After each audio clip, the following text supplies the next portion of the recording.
What it do? This is the Stronger Medicine podcast. We will be examining the spaces between clinical medicine and the therapeutic potential of our own bodies and minds, looking into medicine, strength and conditioning, lifestyle, behavior, and a whole host of other different modalities. So today, episode number 1.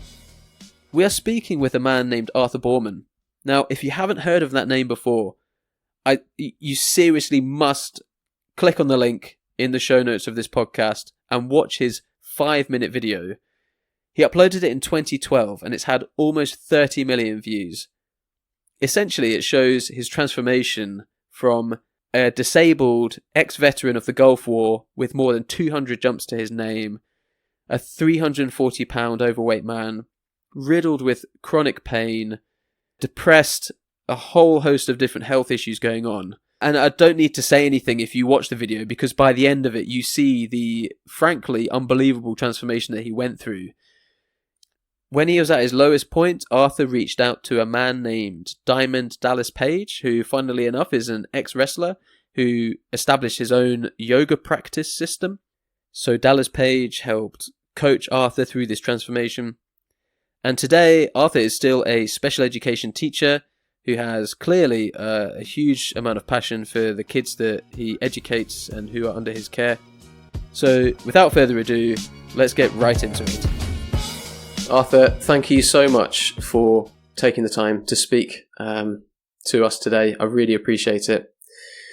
I'll just kick this off by saying I had a bit of a thought experiment, and I imagined if I were to meet you about 15 years ago, or when you were sort of at your lowest point in the clinic, for example, what would I be able to do from a medical perspective? And I thought, okay, you can do certain things like give joint replacement, maybe for the knees. You could give pain relief. You could give perhaps a gastric bypass, all these things, but they're riddled with side effects. They're very suboptimal, and they're all layering interventions on other problems. But what you've essentially done is something that medicine could never do. You've actually, through the simplest means and just through you and yoga and Dallas, you've transformed yourself in a way that medicine could never achieve. So that's really what sort of motivated me to reach out to you and just have a discussion with you, because I find that really humbling and very fascinating. So to begin with, I wondered if you'd be able to give us a bit of insight into what happened after you came out of the paratroopers and the daily reality that you were facing sort of at your low point, and how you ended up there, because I think for people who are listening, it creates a lot of context to see where you've come from. Well, my daily reality. To be honest, I would drag myself out of bed and put myself together, take way too much Motrin, and then I would go to work through the whole day, sometimes work into the night, and I would come home 10, 12, 14 hours, sometimes more, come home later, and I'd just sort of plop down into a chair in front of the TV, and my wife would bring me food, and I'd sit in the chair and I'd eat and watch TV until time to go to bed, and then I would drag myself upstairs, go to bed, and then the next day I'd start the whole thing over again. And as I continued gaining weight, my legs couldn't support me. I was told that I needed, before this all started going downhill, I was told that I was too heavy for knee replacements.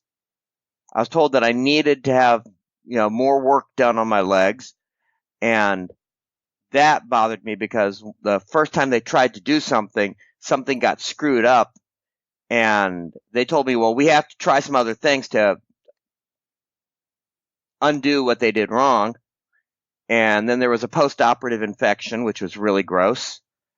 Tell you what, that's a wonderful thing to look at. It's like, should be getting better now, and there's stuff coming out.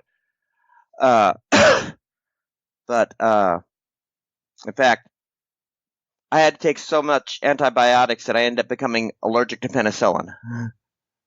Wow. Uh-uh. So you were on a long course for essentially a joint infection then? Yeah. Okay. And wow. What ended up happening was just not good. And I just,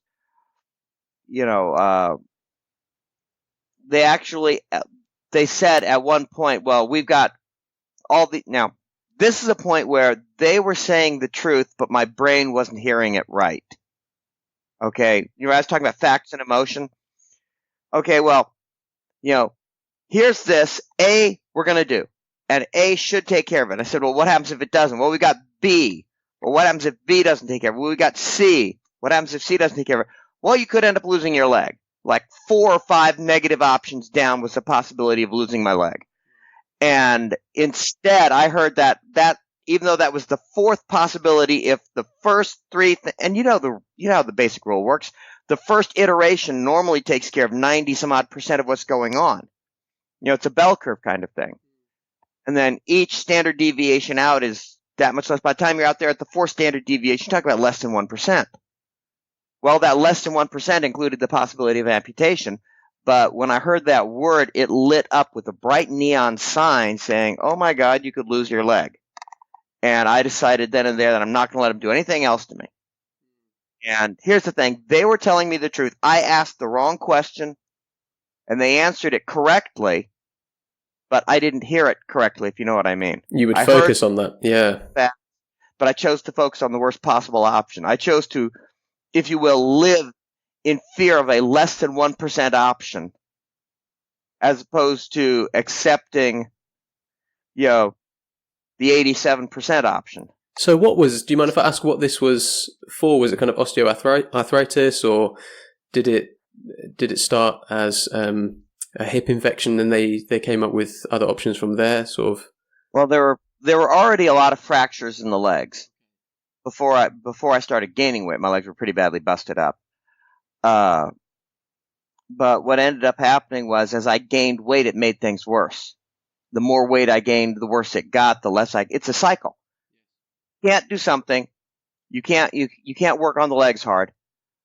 So you don't do stuff, you gain weight. The weight makes the damage worse, so on and so forth. Now, if I had been a smart person, looking back on it now with a better mindset, if I had been a smart person, I would have gotten a recumbent bike and started swimming. But again, I wasn't seeing things. Now I'm looking back on it. What's that phrase? 20/20 hindsight. But now I am also looking back at me and saying I made some very, very bad choices. Okay. And that was a very bad choice. Instead of taking responsibility, I was looking for fault instead of responsibility. I'm saying, this is not my fault. Why is this happening to me? When I should have said, this is my responsibility. I need to fix it. I mean, if the wind blows trash into my yard, that's not my fault, but it's still my responsibility to clean it up. I had stuff happen to me that was clearly not my fault. I didn't start the war. Wasn't my fault, but it was my responsibility to take care of myself after. And I didn't. Everybody says, oh, you did this really cool thing. Well, the reality is I wouldn't have needed to have done the really cool thing if I had not made a bunch of bad decisions first. I mean, if I'm going to say, yeah, I have some, ownership of my recovery, then for me to be honest, I have to say that I have total ownership over the downfall. So I've heard you talk about this concept of individual responsibility before, and it's something which seems to be sort of a driving factor for the transformation that you made.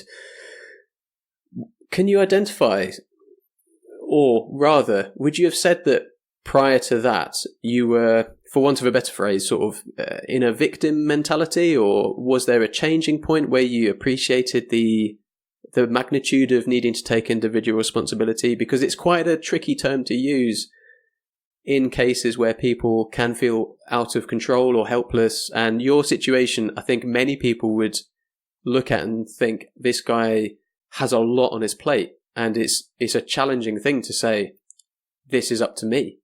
So I'm just curious as to how you came to that conclusion in that place. Well, to be blunt, to be absolutely painfully blunt, and forgive my language, I came to a realization that I was full of shit. I came to a realization that I always told myself, and I still tell myself today, that my primary value, the thing that I will go to the mat for, is my family, my wife, my kids. And I was acting in a way. I wasn't mistreating them deliberately. I wasn't going out and beating my kids or screaming at my wife. I wasn't coming home drunk. I don't drink. I wasn't coming home and yelling or screaming or anything like that. You know, somebody else had to teach my kid how to ride a bicycle. There was nobody out there in the front yard playing ball with my boys. There was nobody taking my wife out for a walk when the leaves turned colors and they were pretty. I wasn't there for them. I wasn't being there for them. I thought, hey, I am somehow managing. I felt really proud of this. I am somehow managing to come home and bring home a paycheck and keep a roof over everybody's heads, despite the fact that I can barely walk.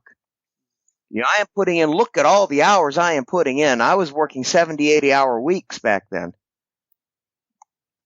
And I was thinking, I am bringing home a paycheck. I'm keeping a roof over their heads. Everybody's fed. Everybody's got what they need. I am doing a good job.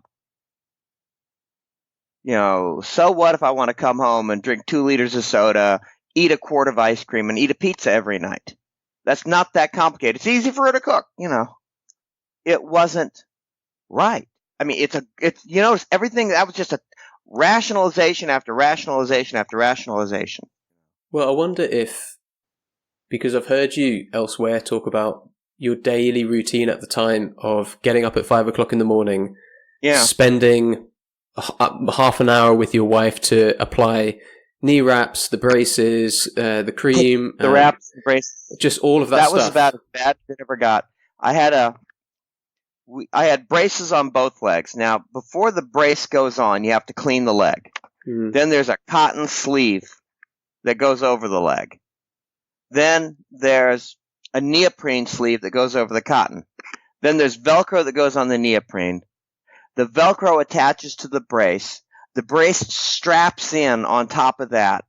Then there's a harness that connects the brace over my back to the other harness. To the other brace, sorry. And you see, those braces are only designed to be worn for a few hours. And I was using them they were going on around 5 in the morning, and they were coming off around 9 or 10 at night. And they were only designed to be used for a few hours. God. When they came off at night, the neoprene would be sweated through, the cotton would be sweated through, and there was necrosis going on. There was dead tissue coming off. And sometimes we'd have to like scrub it a little bit to keep it from getting infected and hit it with the alcohol, which really burned.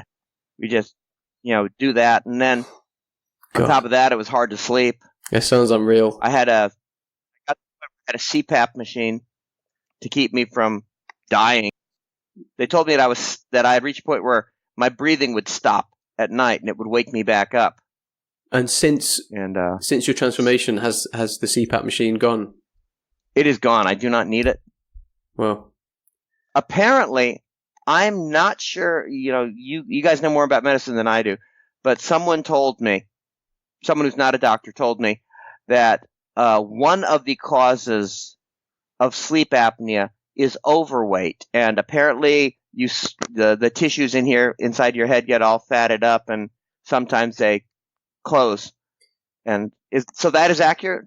So, wow. Yeah, it's kind of like a mechanical thing. So it restricts your ability to ventilate when you have a lot of weight and you can't actually you can't actually get the space in your lungs to take in the oxygen because you just have so much mass.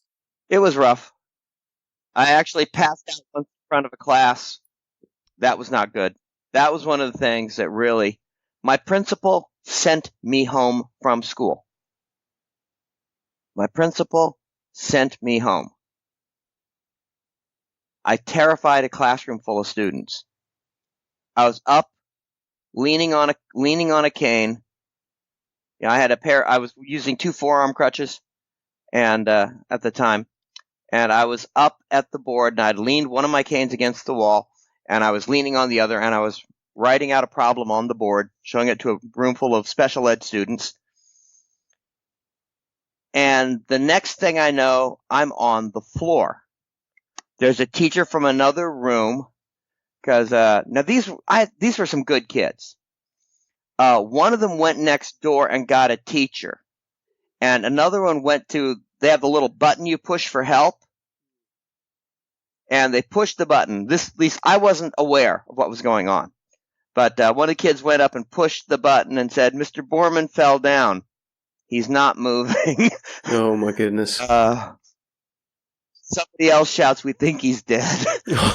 Which is, I mean, these are great kids. Somebody else went to another room to get a teacher, and then a few minutes later, everybody's all, and my principal sent me home.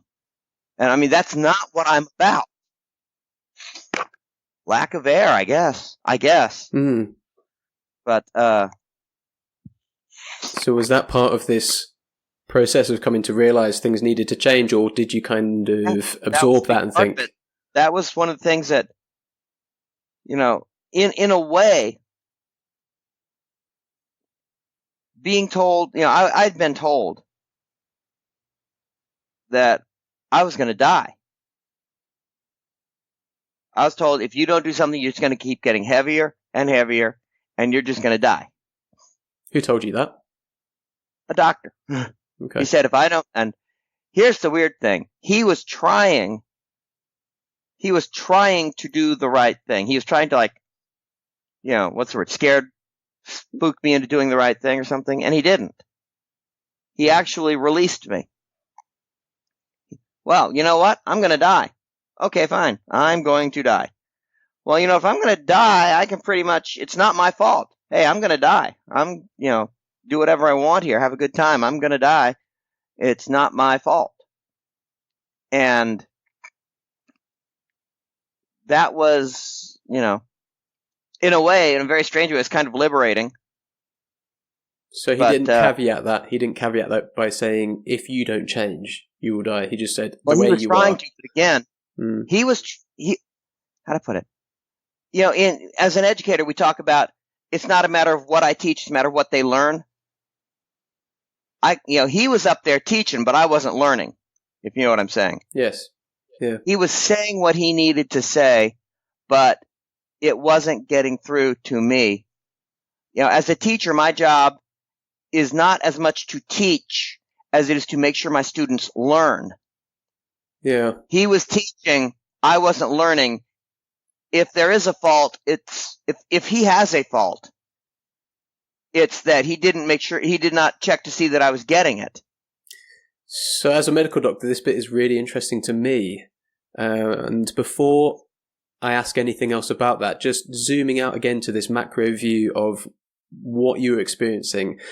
You were, I think you said at your worst sort of 340 pounds, you were depressed, you were riddled with chronic pain, you were passing out, you were on a CPAP machine, I imagine you were on numerous analgesics, and you just had a heck of a lot going on. Is there anything else that I've sort of missed out from that?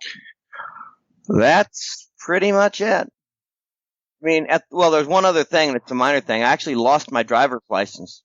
And it wasn't because, this is funny, it was because they were afraid I'd pass out at the wheel. They were afraid I would be driving down the way, pass out at the wheel, and kill somebody. Which, to be honest, that makes a lot of sense. It took me a couple of years to get my driver's license back. I had to learn how to drive with hand controls, because my legs, my legs still don't work quite as well as I'd like them to, which is really funny because I can do stuff that a lot of people can't do now, but they still don't quite do everything. I still have times when it's all needles and pins for days on end, and again, those are still good days. Those are still good days. I mean, there are times when I can't feel my fingers, even now. There's damage to there's damage to the nerves. And that's been that way for years, and it's probably going to be with me on and off till I die. I have good days, I have bad days. They do that test with the needles, with the two needles, they stick them together, then they spread them far apart and stuff. There are days when I cannot pass that for my life. And then there are other days when it's just a little bit worse than normal. But I'm never at normal level for that. But during this time, how long did this actually go on for, where you were in this situation and you were still going to your work, you were still getting up at 5, you were getting back late?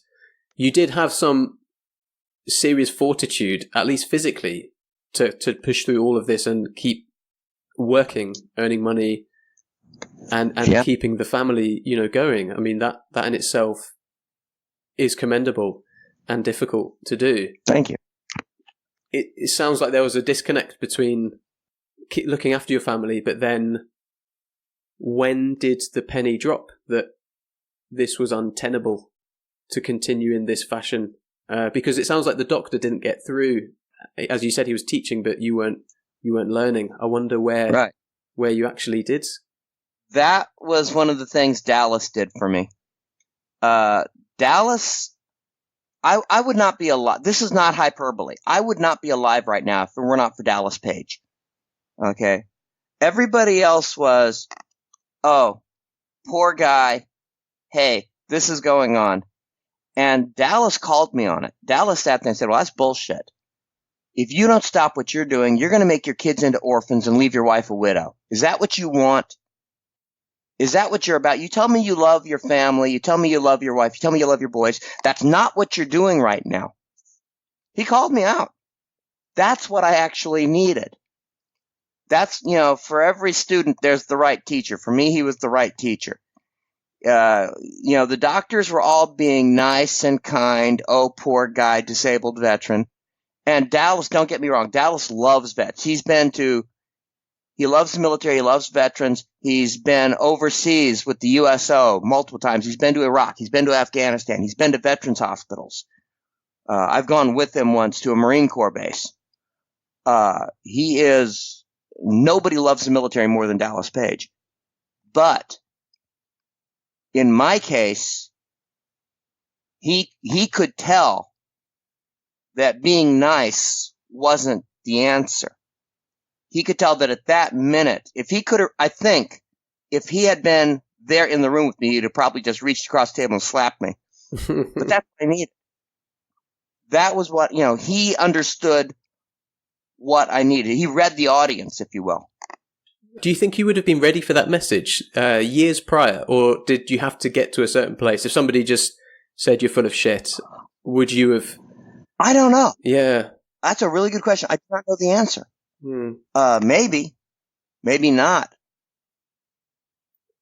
But DDPY, the program, just totally, at that time it was called YRG, and it's since evolved, and I've evolved with it.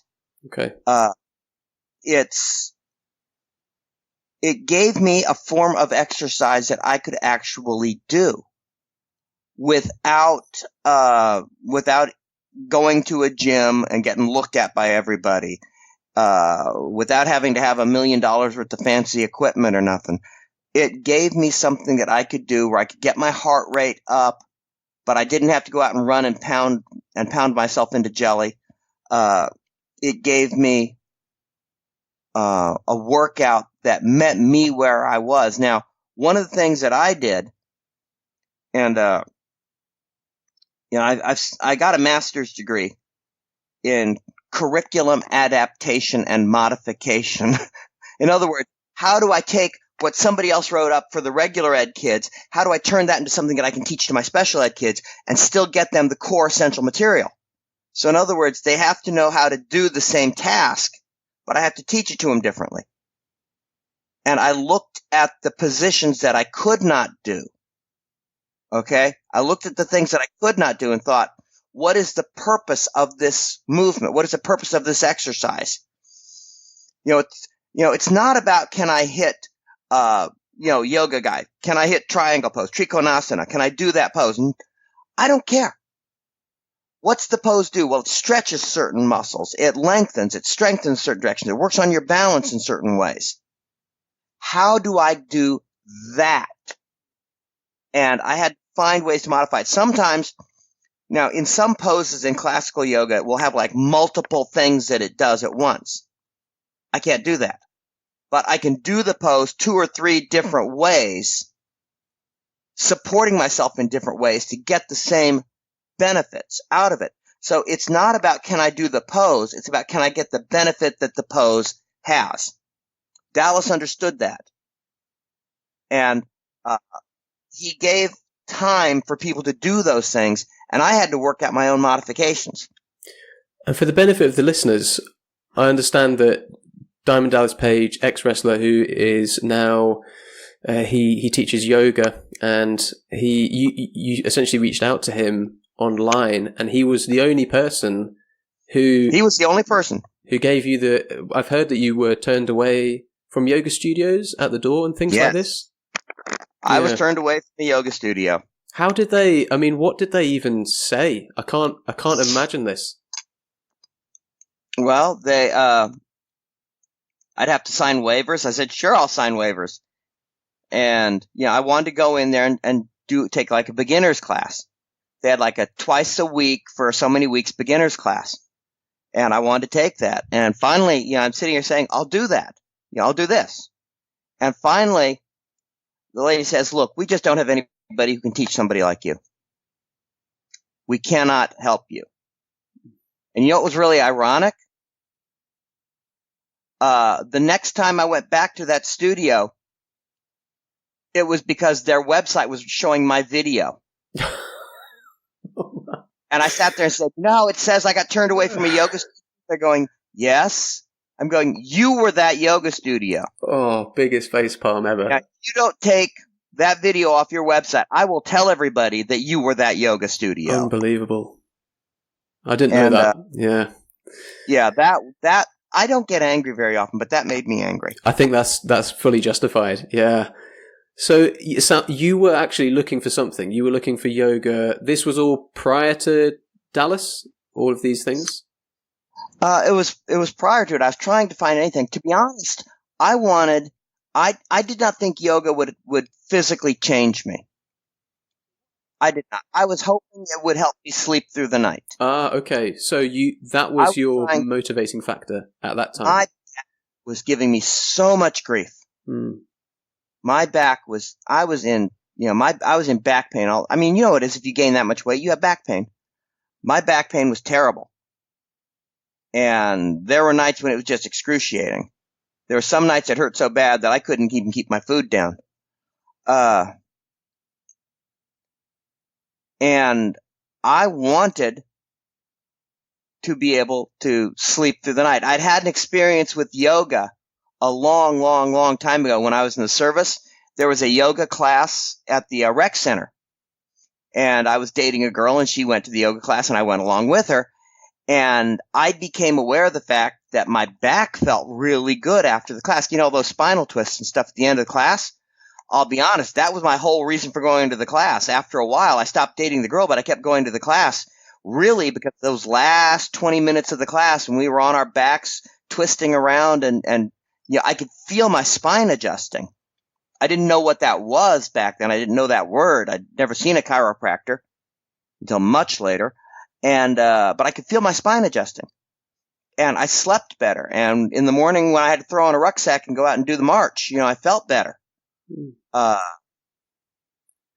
So it was quite a pragmatic thing at the time. You were doing what you were doing, but you'd reached this threshold where the pain was just too much, and you thought, this is something I need to fix. Yeah. Outside of, I need to transform my entire being, which sounds like it came later. This was just, I need to get the back pain under control so I can just carry on. Okay.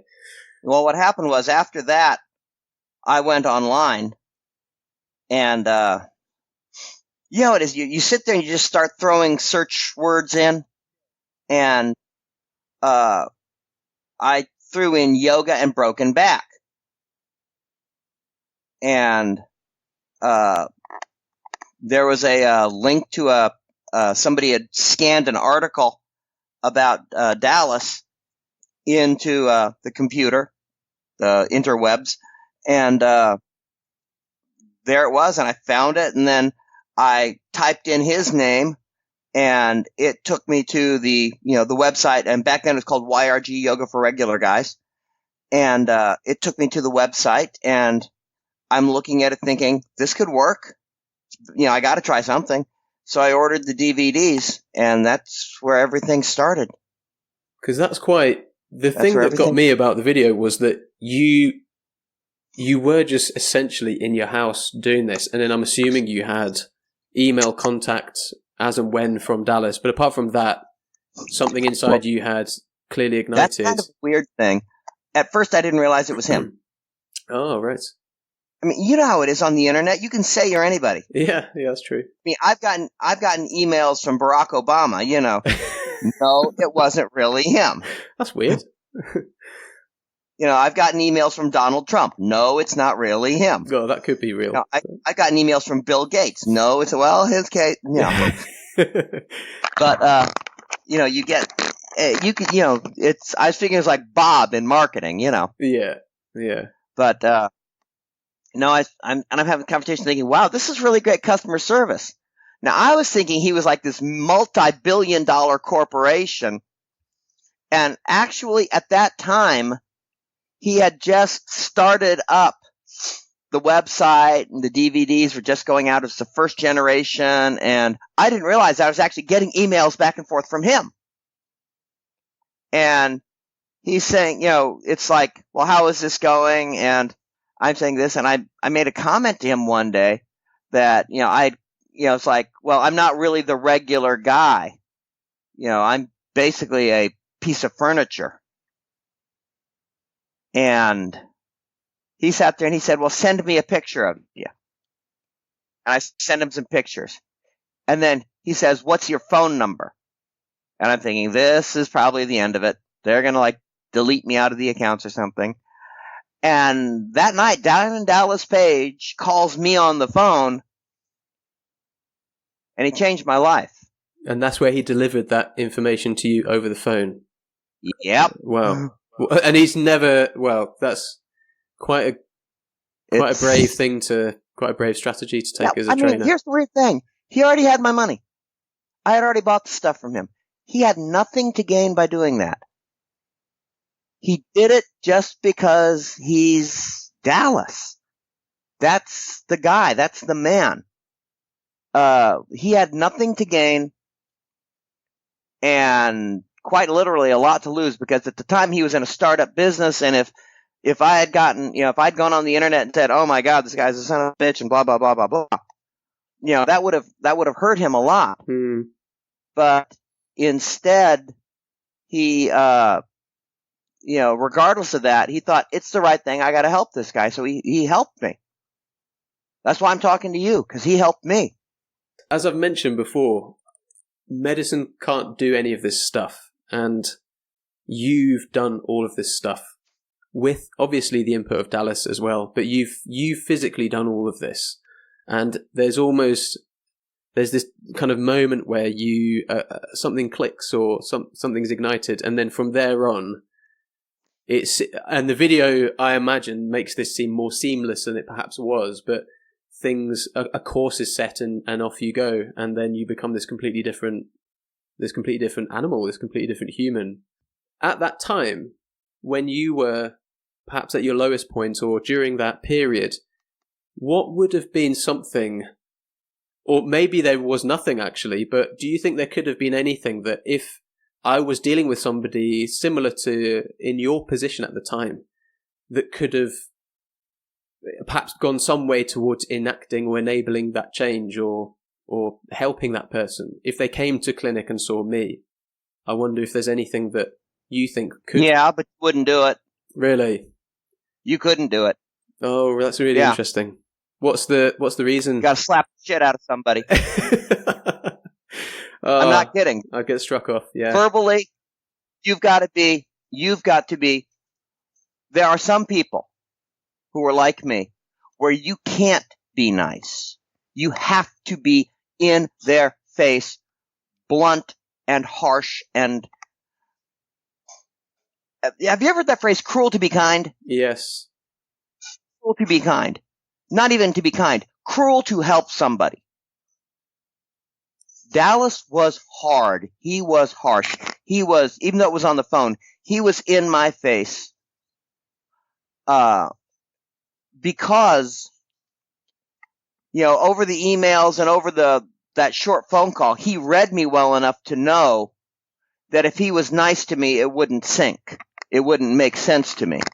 Because, if there was 1 ounce of sympathy, then I would feel justified in not doing anything. It wasn't a matter of I needed the sympathy or I wanted the sympathy. What I wanted was the absolution of guilt. I wanted to be told it's okay if you die. And he said, no, it's not. It's your fault. Goodness. That's so tricky because, yeah. He is this very big, very loud, very much over the top. It's interesting. I'm not a wrestling fan. I am not a wrestling fan. Which is kind of interesting because a lot of the people down there are wrestling fans and I'm not. You're just this outlier. I'm the outlier, yeah. Yeah. But, with some people who are in the place that I was, like I said, you have to be verbally aggressive to a point where if he was a doctor, it would have been unprofessional. But he's not a doctor. He was a caring friend who cared enough, even though he barely knew me, he cared enough about me to go to that level for me. It's funny, this story, because it's really tricky because it flies a bit in the face of how we are trained, and empathy, shared decision making, lots of different concepts within medicine of how you communicate with patients. Now, I remember hearing your story about how Dallas said those things to you about, you don't care about your family, etc., if you continue down this route. And I relayed this to my father, who's a family physician, just to see what his thoughts were. And he just stopped dead in his tracks and he said, one of the only times where things really change is when he's called patients out quite directly, quite bluntly, and it even takes them aback. They're like, oh, I didn't expect you to say that. But then they've built this trust where it completely changes their trajectory. Knowing where that threshold is seems to be the tricky thing when you can do that. That's what I mean. That's why I'm saying it's one of those things that I think for a lot of people it just crosses a line that they can't cross very easily. So if somebody was in, and clearly there are many people who are in similar positions all around the world, and I suppose you do get quite a lot of emails and things. If you had to bottle up this thing which triggered and enabled a transformation from A, where you were, to B, where you are now, this bridge in between, how would you describe that? Like, what things would that entail? A lot of work, a lot of consistency, not giving up, accountability. You have to have somebody to hold you accountable. And that's hard.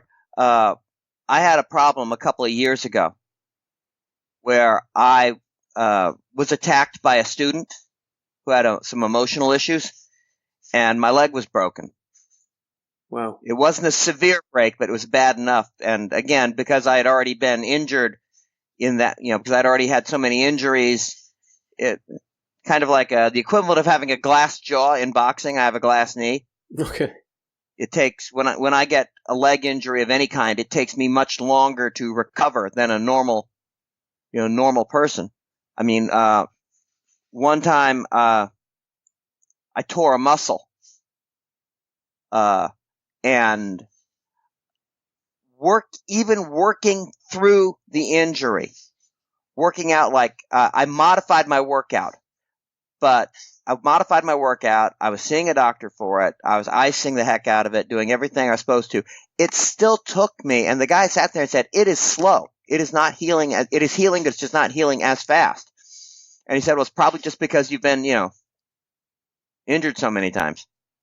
I guess scar tissue takes a longer time to heal than regular tissue does. I don't know. But, it took a long time for that injury to heal. I had what was it? I think it was an adductor torn. Oh, that's nasty. Yeah. And it was, he said it was I think it was 4 centimeters or something. So it was a pretty bad tear, I guess. But, or was it millimeters? Centimeters, millimeters? 4 something. Either's bad. Yeah. Yeah. But, anyway, it took me the better part of half a year to rehabilitate the injury completely. And they said normally it should take you about 2 or 3 months. But it took me the better part of 6 months to rehabilitate the injury completely. Okay. But anyway, when my leg was broken, it's I didn't get a lot of support at work. And I'm not going to go into the whole politics of what happens at work, but I didn't get a lot of support at work, and I was in pain, and I could not, work out. And instead of calling up Dallas and saying, "Hey, this happened," I just let myself go, and it's like looking back at it now, I'm still recovering from that. I'm still trying to take off the weight that I put back on. And again, it was Dallas held me accountable. He held me accountable. He would not let me, go back to where I was. Mm. And that's really important. Can I challenge something you have said, or maybe not challenge, but raise something that you've said on elsewhere? Because people have said your transformation is incredible and have given you a lot of praise about it, and all very, in my opinion anyway, it's very deserved. And I know what you're going to say. You're going to say it's nothing special, or you're not special, or it can't be. It cannot. Julian, please hear me on this. And all your other people, please hear me on this. It cannot be special. I cannot be special. Because if I'm special, that means that what I did, quote unquote, ordinary people couldn't do. And if what I did is something that an ordinary person couldn't do, then what happened to me isn't real. Mm-hmm. And it means that somebody's going to look at it and say, oh, well, I can't do what he did because he's special. No. What I did, anybody can do. I know dozens, maybe even hundreds of people who have done the same kind of thing that I've done using DDPY. Okay. Dallas did not set out to create a rehabilitation program, but that's somehow what he did. There are people who have taken off grotesque amounts of weight. There's one lady who her weight caused her to have problems having children. And now I'm sorry, I get teared up a little bit about this. Now she has got these 2 beautiful little girls. Excuse me, 2 beautiful little kids. The last time I saw her, she had a new little baby girl. And it's like the first time I saw this kid, I almost started crying.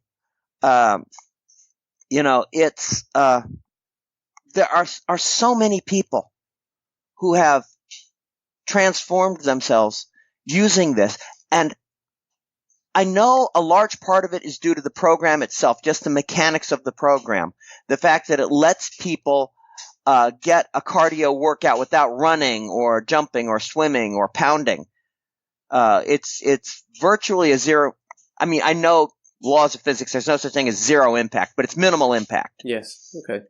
And using the heart monitor, I don't know of any other style of yoga where you're working to raise your heart rate like that and then using the heart monitor to keep track of yourself. That's one of the things you're moving with your own, you're using your muscles to create sort of a isokinetic resistance as you're moving through the positions. And that's a unique aspect of it. There's no other style that does that. I mean, that's one of the reasons why he says DDPY. He doesn't want people to think of it as yoga because it's gone beyond regular yoga. Also, the way he teaches is definitely not regular yoga style. That's at the end of the class. At the end of the class, if you're down there where they're teaching it, they have got a projector showing your heart rate. They got the heart monitors all hooked in, and you can look up there. If you don't have it on your cell phone, you can look up there and see your heart rate. And then they'll sit there at the end of class and they'll start calling out who it was and how many calories they burned in an hour.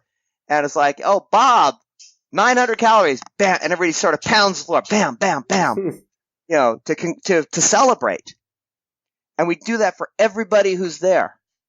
And it's really awesome. And it's very motivational.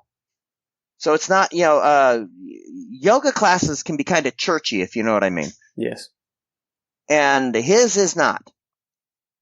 His is not. You've rightly said, and I do agree with you. Anyone is capable of doing unbelievable things for themselves. The fact that you have managed to do this, and there are many, many people who are in similar situations who just, for whatever the reason is, it is something special by definition. I guess it doesn't mean that you specifically are special, but there's something in this whole process. And you're alluding to it through things like Dallas and the accountability, everyone else who's involved, having the extrinsic motivation, tying in motivation with family. So I guess it's a multifactorial thing, and it doesn't sound like a simple thing to just translate into any individual. It's sort of they have to find their own way forwards, I guess. Well, I think this is going to sound weird. There are a lot of people who will do something for other folks that they won't do for themselves. Yes. And I did it for my family. I've known people who do things for their friends. They have that's sort of the flip side of having another person to hold you accountable, is having a person to do it for. I'm trying to remember. I think this Dale Carnegie said something about if you've got a reason why you can do any what or something like that. But basically, if you've got the right motivation, you can accomplish anything. And that's the whole thing, because it's not a matter of one great feat. It's a matter of doing the right thing day after day after day. And it's little right things day after day after day. And if you're willing to do those little right things, if you're willing to skip the candy bar and go out for the walk, that's a little right thing you do every day. If you're willing to get up, the extra hour early and do your DDPY, that's the right thing. Would you say that you're still, that there's still a fear that things could revert back, or do you feel like you're in a new place and things have sort of taken care of themselves? To be honest, I would love to say the latter, but I have to say the former. I would love to say that I am perfect and fixed forever, but the reality is I'm a work in progress. To be honest, one thing I've learned from my recent experience when my leg got broken is if I have a setback, I'm going to call for help. I'm not going to hold it in and say, oh, I can beat this on my own. And that's probably one of the more important things I've learned in the last year or so is, if there is a setback, if I get injured again, I'm gonna call somebody. I've got a circle of friends here, and it's not just a circle of friends that I help. It's a circle of friends who help me. There are people who started emailing me. Oh, how are you doing? Oh, this is great. How can I do this? And then I would email them back. And then it never occurred to me when I was having a problem to email them because they were on the same journey that I was. Mm-hmm. And now one of those guys, I've got a friend, his name's Chris. He's up in Massachusetts. And he's my accountability buddy. Mm. I do good, I call him. I do bad, I call him, and we hold each other accountable. I think the accountability buddy is really important. Yeah, really, really, really important. Well, like I said, if I sit there and I tell him, if I was to call him up and say, yeah, I had a didn't work out today and had a big chocolate ice cream bar, I would catch royal hell. Yeah, get a slap. And I deserve it. But equally, you slap him back as well, I guess. If he needs it. But that's what we're friends for. So, I am aware of time. I wondered if I could just finish with a few sort of quick-fire-ish questions. Sure. Thanks. Go ahead. So, first question. If you could only do one yoga move for the rest of your life, you can't do any others, what would you choose? There's a yin position called cat grasping tail. I'm trying to picture it. That is my absolute favorite pose because it is an incredibly good spine stretch. You're twisting, you're stretching, you're also stretching out your quads. It's yin, but that is like the best spine twist. But the thing is, you have to really work to get into it. Okay, is that your style, yin yoga? Obviously, you do DDP. Yin. I actually got certified as a yoga teacher. I'm a RYT 500. I'm what's the word? Registered for yin. I've even taken prenatal. Okay. And that's interesting. Try being a guy in a prenatal yoga class. But you learn breathing techniques there. Yeah. You learn breathing techniques there that you wouldn't learn anyplace else. That sounds challenging. Yeah. And I've taken that. I studied Tai Chi, and I got my teaching certificate for Tai Chi. Because I wanted to learn as much as I could, but DDPY is that is my parent style. That is what I do. I do a lot of other yoga, but DDPY isn't really yoga anymore. DDPY is what yoga is evolving into, and I think we're going to see other directions where that's going. It's like there's the YAS folks with the yoga and spinning. There's the iron yoga folks.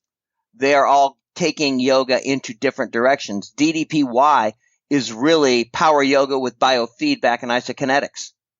That sounds very cool when you put it like that. See, most days I do. Most days I start out with 45 minutes to an hour of DDPY, and a couple of days a week, or if I need it. Like for my back is giving me some grief, I'll do some yin or I will do hatha to really, if I really want to focus on the alignment, if I feel like I'm getting sloppy, I'll throw in like an extra 30, 40 minutes of hatha and just work on my alignment. And if I really feel like my back is getting tight or I want to get deeper into some poses, then I'll do some yin so I can get that extra stretch. Is there any time, or rather, if I gave you the opportunity to spend a day at any point and geographical location in human history or world history, where would you like to be and when? Wow. Can be. It doesn't have to sort of define you as a person, just somewhere that maybe you fancy spending a day. Boy, I'm thinking about, there's so many places. I don't even know how to answer that. There's so many places that I've been that I loved. Dinosaurs? I couldn't even, pardon? Dinosaurs? I've always thought like maybe a day would be not too long to endanger yourself if there were dinosaurs, but you could get the gist of what it was like at least. Just a silly question. I don't even know where to answer that question. Next question. Sorry. Okay. So at the moment, what does an ideal day in the life of Arthur Boorman look like? What would be, you get into bed and you think that was a very well spent day. Nothing left on the table. Up in the morning, get my DDPY in, get to work, have a really good day with my kids, come home, spend some time, with my wife. I've still got one son at home. The others have moved out, but spend some time with the family and then get to bed early. That's a nice night. My wife and I are at a point where we can just, we don't have to talk. We can just sit around and sit in the same room and read and pet cats. And That's nice. That actually, a few days ago, we were sitting in the same room, and I was reading and she was reading, and a cat crawled up into her lap, and a cat sat next to me, and we were both sitting there reading and petting cats. And it was just like nice. Just simple. Nice. Yeah. And have you got anything coming up that you're excited about, or even just what the rest of your week is looking like? Oh, school year starts in a couple of weeks, so I'm starting to get ready for that. Oh, you're off then? Holidays at the moment? I'm off until the third week of the month. Then I go back, and teachers start early, special educators a little earlier than that. Yep. I've been taking some courses during the summer to get ready for the new school year to start. Trying to get some extra sleep, relax, have some fun. Sounds excellent. Getting some sci-fi conventions? I've been to a couple this summer. I've been to 5 conventions this summer. I've got one more this summer. What's your favorite way to consume sci-fi? Is it movies, books? I'm a cosplayer. Ah, cool. Okay. I costume. I make my own costumes, which is really nice because I don't sew very well. So my entire focus has to be on sewing. It's a friend of mine calls it my Zen thing because I have to be totally focused on what I'm doing, or I make terrible mistakes. What did you go as yesterday? Did you go as yesterday? A giant rabbit. Brilliant. Okay. Let's see now. I've had some luck. I had a Cthulhu cultist that was very popular. Oh, that's excellent. I have, the obligatory Jedi. Of course. The Jedi robes. Can't go wrong. I have Star Trek outfit. Of course, everybody knows you wear the Star Trek robes during the Star Trek, outfit during the day, the Jedi robes at night because they're more formal. I would have gone wrong there, you see. I would have put my foot in my mouth. Yeah. Good to know these things, though. I've got, it's a hobby that got out of control. Oh, that sounds great, though. Arthur, look, I really do appreciate you taking this morning, and I'm sorry about all the, the technological issues we were having. Yeah. It's not a problem. But honestly, it's been really a real privilege to speak to you. Okay, can I say one thing to your folks before it's over? Yes, please do. No matter how bad things are, there is nothing that cannot be fixed if you're willing to work at it hard and work at it consistently. If you've got a good enough reason to do it, you can do anything. And if you don't have a good enough reason, find one. Everybody has got something that is worth it. Everybody has got something that they are willing to fight for. You fight for that and you can do anything. It doesn't matter what you're fighting at. What matters is what you're fighting for. Fantastic. I'm sorry. Fantastic. No, that literally wraps up everything that we've talked about in a very succinct way. So thank you very much for that. Glad to help.